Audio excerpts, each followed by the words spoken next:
Jambo sana, that's the greeting word in Swahili. First and foremost, I would like to say that I appreciate each and every single one of you for this connection. And I especially thank Mark and the Humanity team for this opportunity to share this story. Last year, my family, comprising my wife and my girl, 13-year-old Robin, they're both sitting out there, we took a year out of Singapore and we went traveling and doing social work in India and Africa. Specifically today, I'm going to share with you our experience of helping African street children in Kenya, Nairobi, and in a place called the Children's Garden Home. I'd like to say something about education, like what Robert just said. And you hear from almost every social transformation project or poverty eradication initiative that education is a way out of poverty. Well, I completely agree with that.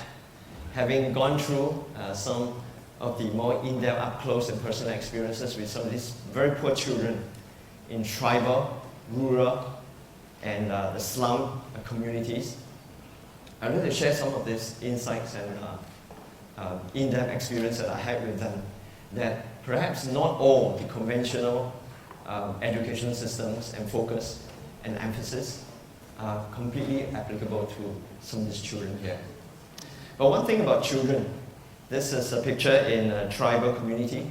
Many of these children are first-generation learner from this place called Jharkhand, which is one of the very poor, in fact, one of the poorest states in India.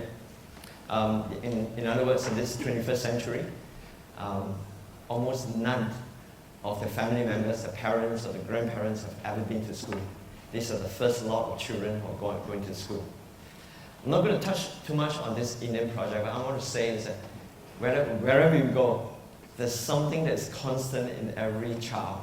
And I'm sure you agree with me. If you look at their eyes, the sparkle in their eyes, and that smile, they are same wherever you go, whatever color, race, nationality, culture, and they all speak to us about something that is very magical about children. There's this raw innocence, and there's this original sense of bliss that many of us seem to have lost along the way, right? And this is something that really inspired me.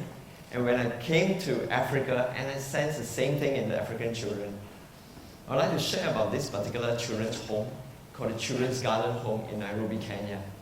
They're set up by this wonderful couple, Moses and Sylvia.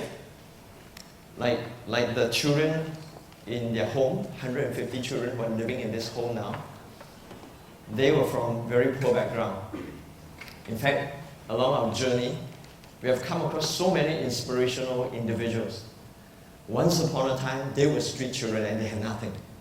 They were living almost like stray dog in the slum community, looking for food, shelter, looking for a drain to sleep in the evening, in the night.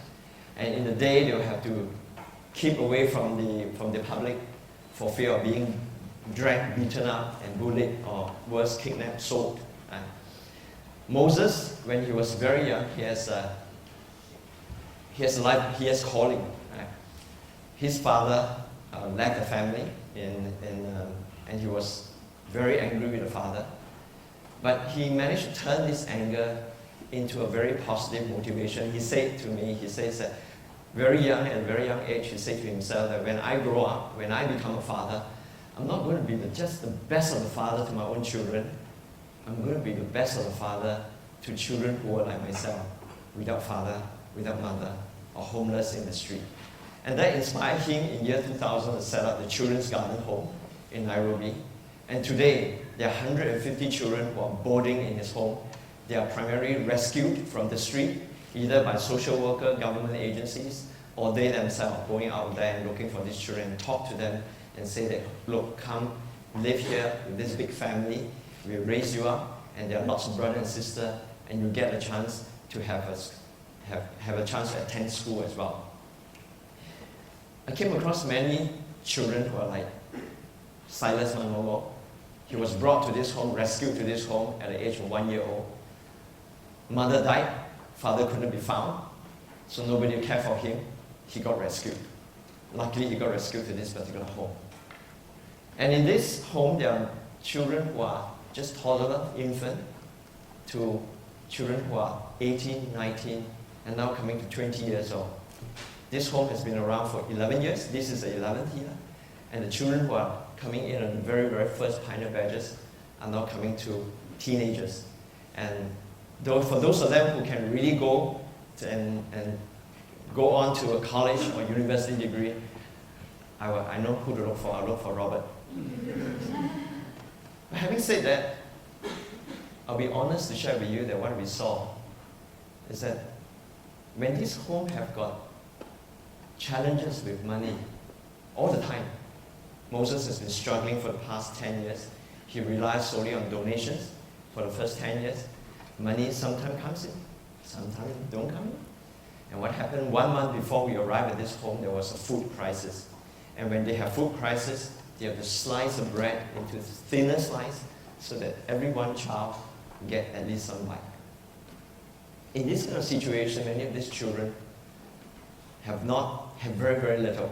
Even in a class of 20 students, they have only 5 textbooks. And these 5 textbooks are being shared, and they come from donations, so you have edition 1, edition 2, edition 3. And this is the situation in this home. Now, not many of these children will ever get good enough grades to pursue the conventional way of education, in other words, going to college, and then go to university, and then getting up to the city and competing with the city kids for a job. Now, many of these children will come to a stage whereby what do they do? Because if they do not have an idea or are not equipped to go out and create value in the marketplace, they may end up going back to the slum again. So this was an area that Moses and I discussed in great detail and stayed in this home for about 2.5 months. We lived with the children, we lived with the teachers. I would like to tell you that this teacher here, Grace, like these children, once upon a time, she was a street child who had nothing. And somewhere along the line, some angels come along and give her a lift.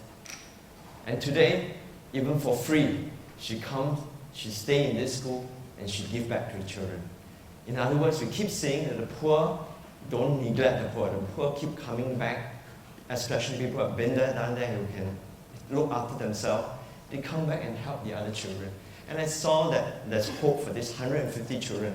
There's sparkles of hope among these 150 children. If you and I were able to come and give them as lift, one day they're going to be the force to transform, to bring the poverty out from the slum community in their own country.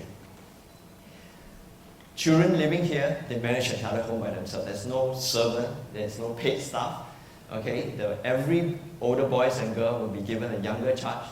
From very young, they're like a mother and father to another boy or girl.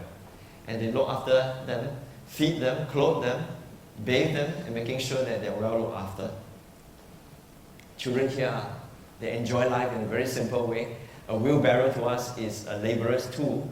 To them is a very happy plaything to them. The children at a very young age also, they get involved in the farming. They are now farming and they're growing their own vegetables.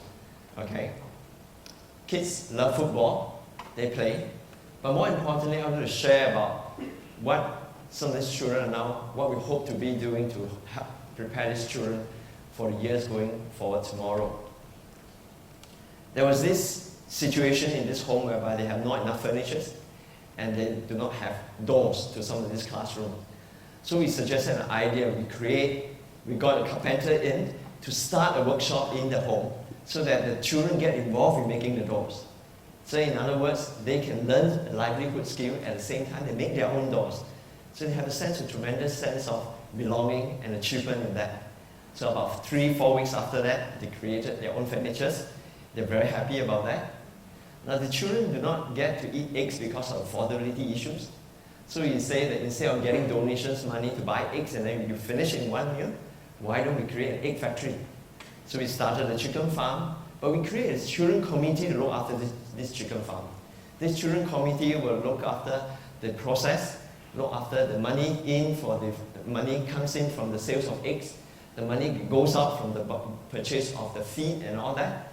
And in so doing, we help these children to learn about the process of running a simple chicken farm business. And we translate lessons from the classroom into something that the children can understand in running an entrepreneurship business.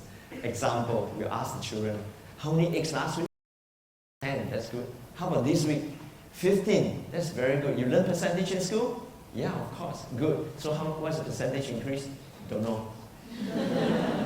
So we help them to relate, and we help them to see that, look, you can use your bar chart, your graph, to understand about whether your chicken farm business is growing or not. This is a cow from one-room flat. We demolish it and we convert it into a 3-room flat. So we bought them another cow, and gradually the children learn about running a dairy farm business. Now what I'm trying to say is that this is a tomato farm business, that we had a greenhouse and they grow tomato for sales. What we're trying to do is to allow the children to experientially learn from very young, and they get involved in something that they can manage and they can relate to. And in so doing, they will then grow into social entrepreneurship and to grow into becoming a small business owner in time to come. We can go in there and help them with this process. We can go in there and help them from bead productions, design, to many, many other imaginative and creative ideas that we can bring from places like what we're doing here in the course of our work, in the experience of our corporate life, in the business world, for example. And we go in there and help them to become a social catalyst. These children do not really need our PT. They need our understanding and they need our partnership. We can go in there and help them to create something that is very simple and yet they can participate in and gain the confidence and gain the imaginations of how they can go out there and create values, manifest ideas in the marketplace.